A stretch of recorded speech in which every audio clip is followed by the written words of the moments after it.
오늘 우리에게 주시는 하나님의 말씀은 사도행전 16장 1절에서 10절까지의 말씀입니다. 신약성경 214면에 있는 사도행전 16장 1절에서 10절까지의 말씀을 제가 읽겠습니다. 바울이 더베와 루스드라에도 이르매 거기 디모데라 하는 제자가 있으니 그 어머니는 믿는 유대 여자요 아버지는 헬라인이라. 디모데는 루스드라와 이고니온에 있는 형제들에게 칭찬받는 자니 바울이 그를 데리고 떠나고자 할새 그 지역에 있는 유대인으로 말미암아 그를 데려다가 할례를 행하니 이는 그 사람들이 그의 아버지는 헬라인인 줄 다 알미러라. 여러 성으로 다녀갈 때에 예루살렘에 있는 사도와 장로들이 작정한 규례를 그들에게 주어 지키게 하니 이에 여러 교회의 믿음이 더 굳건해지고 수가 날마다 늘어가니라. 성령이 아시아에서 말씀을 전하지 못하게 하시거늘 그들이 부르기아라와 갈라디아 땅으로 다녀가 무시아 앞에 이르러 비두니아로 가고자 했으되 예수의 영이 허락하지 아니하시는지라. 무시아를 지나 드로아로 내려갔는데 밤에 환상이 바울에게 보이니 마게도냐 사람 하나가 서서 그에게 청하여 이르되 마게도냐로 건너와서 우리를 도우라 하거늘 바울이 그 환상을 보았을 때에 우리가 곧 마게도냐로 떠나기를 힘쓰니 이는 하나님이 저 사람들에게 복음을 전하라고 우리를 부르신 줄로 인정함이로라. 아멘. 이 시간 함께 옆에 있는 성도님들과 인사하겠습니다. 믿음대로 됩니다. 말하는 대로 됩니다. 기도하는 대로 됩니다. 아멘. 그렇게 될 줄로 믿습니다. 우리는 바울의 2차 전도 여행을 살펴보고 있습니다. 지난주에 바울과 바나바는 서로 다투어져서 전도 여행의 길이 나누어졌습니다. 바나바는 구브로로 향했고 바울은 안디옥 윗지방인 수리아와 길리기아 지방으로 향했습니다. 그러면서 바울은 자연스럽게 더베와 루스드라 지방을 방문하게 되었습니다. 다 같이 오늘 본문의 시작인 1절에서 3절의 말씀을 보겠습니다. 함께 읽겠습니다. 바울이 더베와 루스드라에도 이르매 거기 디모데라 하는 제자가 있으니 그 어머니는 믿는 유대 여자요 아버지는 헬라인이라. 디모데는 루스드라와 이고니온에는 형제들에게 칭찬받는 자니 바울이 그를 데리고 떠나고자 할새 그 지역에 있는 유대인으로 말미암아 그를 데려다가 할례를 행하니 이는 그 사람들이 그의 아버지는 헬라인인 줄 다 알미러라. 아멘. 더베와 루스드라는 바울에게도 의미가 상당히 있는 곳이었습니다. 1차 전도 여행 때 바울은 이곳을 방문했습니다. 그때 바울이 돌에 맞아서 죽을 위기를 겪었습니다. 그러면서 복음을 전했던 곳입니다. 바울은 이곳에 다시 돌아와서 그곳 교회들을 방문하고 위로했습니다. 그리고 나서 바울이 떠난 뒤에 교회에 어떤 일이 일어났는지, 그리고 그동안 신앙생활을 어떤 식으로 했는지, 그리고 바울에게는 어떠한 역사가 있었는지를 서로 나누었을 때에 그곳에 하나님의 은혜가 함께 했었을 것입니다. 그리고 그곳에 있는 성도들은 바울을 보면서 그 신앙생활의 모범을 보면서 또한 바울을 통하여서 위로를 받으면서 그렇게 믿음을 다시 한번 확인할 수 있었을 것입니다. 바울은 이곳에서 훌륭한 예수님의 제자 한 명을 발견하게 되었습니다. 그 사람은 바로 디모데였습니다. 디모데를 보면 어머니는 유대 여자였고 아버지는 헬라인이었다라고 말해주고 있습니다. 바울은 디모데가 마음에 들었고 디모데로 하여금 선교팀에 합류하도록 권했습니다. 그리고 디모데도 바울을 따라서 함께 길을 가기로 작정을 했습니다. 그러면서 바울은 디모데에게 할례를 행하도록 권하고 있는 것을 우리가 볼 수가 있습니다. 디모데는 어머니가 유대 여자였습니다. 그렇기 때문에 디모데는 충분히 유대인이 될 자격을 갖추고 있었습니다. 유대인의 법에 따르면 어머니가 유대인이면 그 자녀도 유대인이 될 수 있는 권리를 가질 수 있다는 것입니다. 그런데 오늘 본문을 보는 것처럼 디모데는 유대인임에도 불구하고 할례를 행하지 않았습니다. 이것을 봤을 때 유대인의 입장에서는 배교 행위로 보였을 것입니다. 유대인의 자격을 가지고 있으면서도 그 권리를 버린 것이라고 유대인들은 생각을 했습니다. 그리고 이미 디모데의 아버지가 헬라인인 줄 사람들이 알았다라고 말합니다. 헬라인 풍습에 이미 디모데가 젖어 있었기 때문입니다. 바울은 이런 디모데와 함께 복음을 전하면 곳곳에서 유대인의 박해가 있을 것이라고 쉽게 예상할 수 있었습니다. 유대인의 회당을 중심으로 바울은 전도를 했기 때문에 이렇게 되면 전도에 큰 어려움이 예상됩니다. 그래서 바울은 디모데를 가리켜서 할례를 권했던 것입니다. 우리는 그동안 바울은 그리스도인은 하나님의 은혜로 구원을 받기 때문에 인간의 할례는 구원에 도움되지 않는다는 주장을 했던 것을 보았습니다. 그러나 여기서 할례를 행한 이유는 할례를 하는 것과 그리고 할례를 하지 않는 것보다 더 중요한 것이 있었기 때문입니다. 그것은 바로 복음을 전하는 것이 더 중요한 목적과 이유가 되었습니다. 이미 구원을 얻은 디모데였습니다. 할례를 받지 않아도 됩니다. 그리고 나서 할례를 행한다 할지라도 자신의 구원이 취소되는 것도 아니고 구원에 무엇인가가 더 더해지는 것도 아닙니다. 그러나 유대인들이 디모데로 인해서 복음을 향한 접근성이 떨어진다면 바울은 이 복음을 전파하는 것에 방해가 되기 때문에 이 할례를 행하도록 한 것입니다. 이것은 복음에 대한 타협이 아니었습니다. 그리고 복음의 수준이 떨어지거나 그동안 바울의 수고가 헛되게 되는 것도 아니었습니다. 바울은 이렇게 되든 저렇게 되든 어쨌든 복음을 전하는 것이 가장 중요한 사명이란 것을 늘 기억하고 있었기 때문에 무엇이 복음 전파에 도움이 되느냐만 생각하고 있었던 것입니다. 우리가 신앙생활을 하다 보면 우리는 가끔씩 교회에서 이런 것들을 해도 되나 라고 하는 것들이 만나게 됩니다. 혹시 다른 믿지 않는 사람들은 아니면 교회의 초신자들은 이런 모습을 보고 교회에 이런 일이 있을 수 있나 라는 생각들을 하게 됩니다. 그런데 대부분의 교회들을 보면 사람들이 각자의 처지만을 생각해서 일어나는 오해들이 많이 있다는 것입니다. 만일 이런 맥락을 보지 않는다면 바울의 행동을 오해하기에 충분합니다. 어떻게 믿는 사람이 저렇게 세상의 풍습이나 아니면 유대인의 옛 풍습들을 따를 수 있느냐라고 오해했던 것처럼 그런 일들이 우리에게 일어날 수 있기 때문입니다. 하지만 바울은 성경에서 무엇이라고 말합니까? 우리가 어떻게 하든지 전하는 것은 예수 그리스도라고 말하고 있는 것입니다. 교회 가운데에 오해가 있고 서로에 대한 부족함이 있기 때문에 이해가 서로 다를 수가 있습니다. 하지만 우리 모두 다 복음을 위해 사는 사람이라면 우리가 조금 더 넓게 다른 사람들을 포용할 수가 있습니다. 오늘 본문처럼 전체적인 맥락을 본다면 바울의 행동을 이해할 수 있는 것처럼 우리도 각 믿는 사람들을 위하여 넓은 마음으로 바라보는 것이 필요하다는 것입니다. 우리는 사람의 행위로 판단을 하는 경우가 많습니다. 그 사람의 생각과 상황을 이해하지 못하고 손가락질을 할 때가 많이 있다는 것입니다. 우리는 그런 1차적인 비난을 멈추어야 되고 나의 상식으로 다른 사람을 판단해서는 안 되는 것입니다. 바울은 모든 것을 주님을 위한 뜻으로 한다면 그것이 하나님 앞에 아름답게 역사할 것이라고 말해주고 있습니다.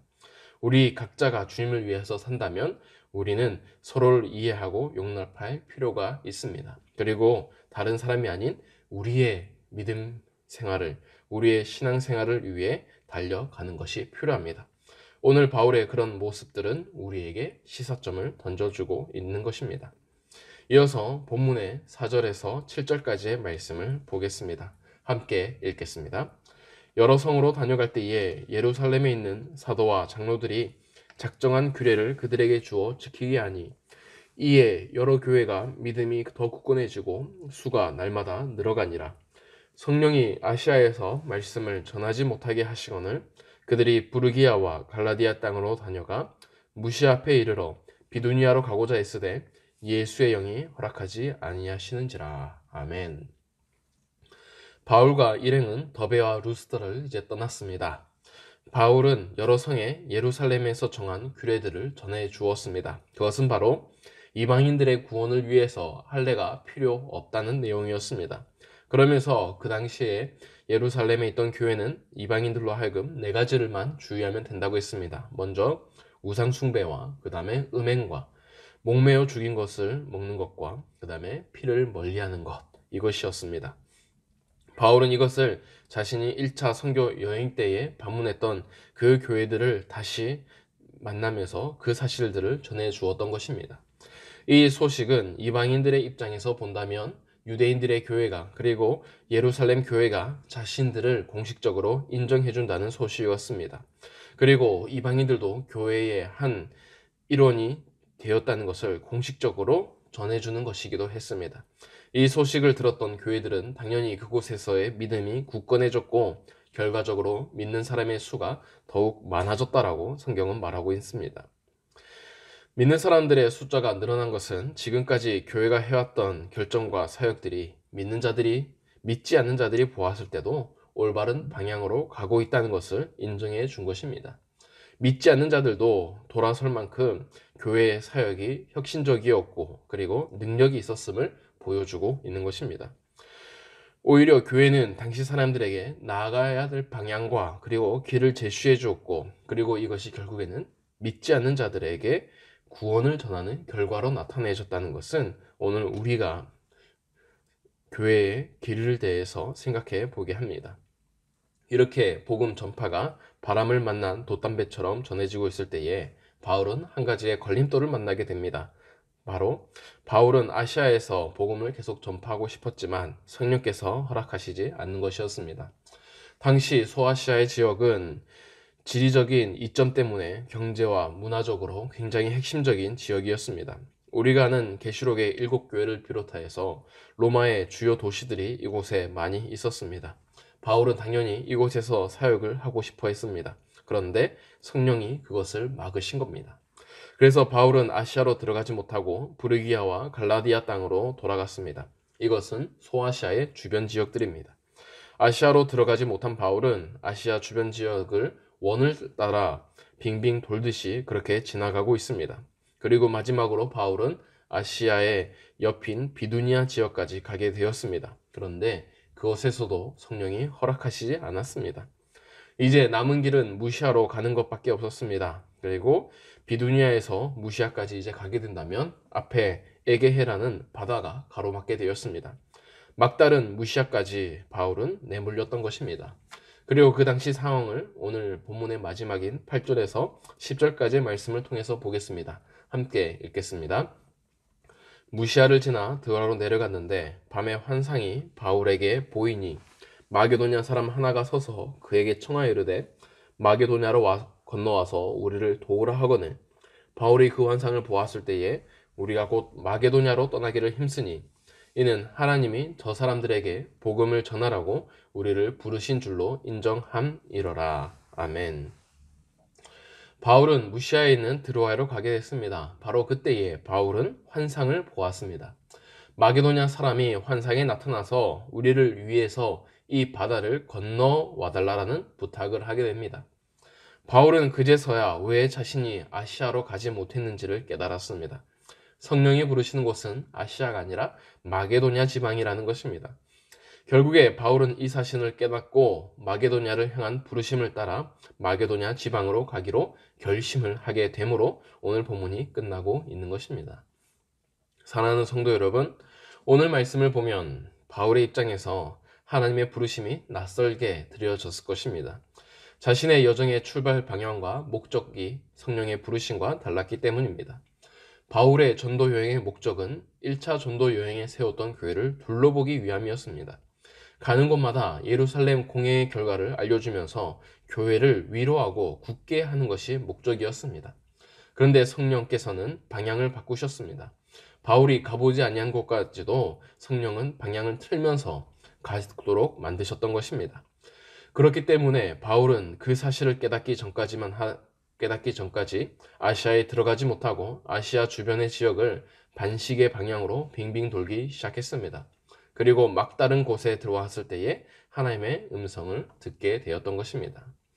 이 순간 바울은 자신의 여정의 일정들이 완전히 어긋나는 것을 느꼈을 것입니다. 또한 소아시아 지역은 유럽과 아시아를 잇는 중요 지점인데 무역을 통해서 그리스 시대부터 엄청난 부를 거둬들인 그런 요점이었습니다. 이곳에서 복음을 전하면 앞으로 다양한 문명 가운데에 뻗어날 수 있겠다라는 바울의 계획이 어긋나는 것도 그 시점이었습니다. 하지만 하나님은 바울을 향한 다른 계획이 있었고 바울은 자신의 계획을 내려놓았던 것입니다.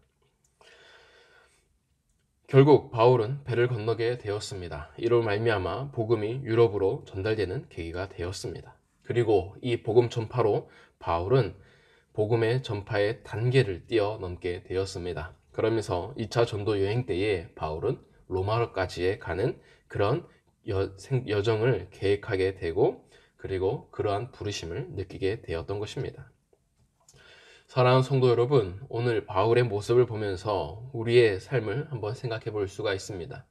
우리의 인생을 여행이라고 생각했을 때에 우리는 각각의 목적지와 일정을 가지고 있습니다.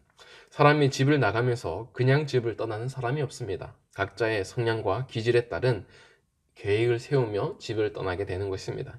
하지만 그런 계획들이 뜻대로 되지 않습니다. 하나님이 막으셨던 것처럼 하나님이 우리의 길을 막으실 때가 있다는 것입니다. 그리고 엉뚱하게 다른 곳으로 인도할 때가 있습니다. 그때 우리는 삶이 빙빙 돌아가고 있는 것처럼 느껴지고 있고, 그리고 바다 앞에 갈 곳이 없는 것처럼 그렇게 느껴질 때도 있습니다. 갈 곳도 없고 돌아갈 수 없는 그런 상황이 우리에게 펼쳐진다는 것입니다. 바울에게도 똑같은 상황이 펼쳐져 있었습니다. 그때에 하나님이 뭐라고 하셨습니까? 그 바다 위로 길을 걸어가라라고 했습니다. 하나님은 우리를 향하여 막힌 상황에서, 막힌 바다 앞에서 길을 열어주시는 분입니다. 예상하지 못한 순간에 예상하지 못한 방법으로 우리를 인도하시는 분이 하나님이라는 것입니다. 바울은 그 사실을 깨달았습니다. 그래서 하나님은 바울이 생각할 수 없었던 길과 결코 바울이 도달할 수 없는 수준까지 인도해 주셨습니다. 바울이 된 것보다 훨씬 놀라운 방법으로 하나님은 인도하셨던 것입니다.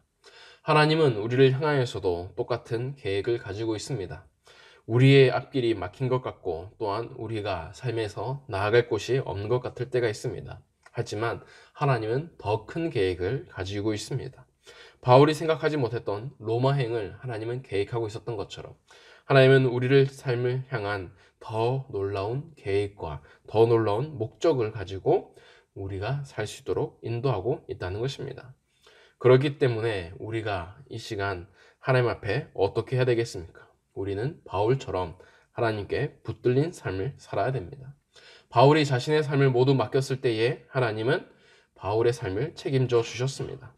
바울은 하나님께 자신의 삶을 드리면서 하나님의 사람이 되도록 바울은 힘썼고, 그때에 하나님의 역사가 나타났던 것입니다. 우리도 하나님 앞에 우리의 삶을 드리도록 힘써야 됩니다. 그리고 우리가 하나님의 사람이 되도록 노력해야 됩니다.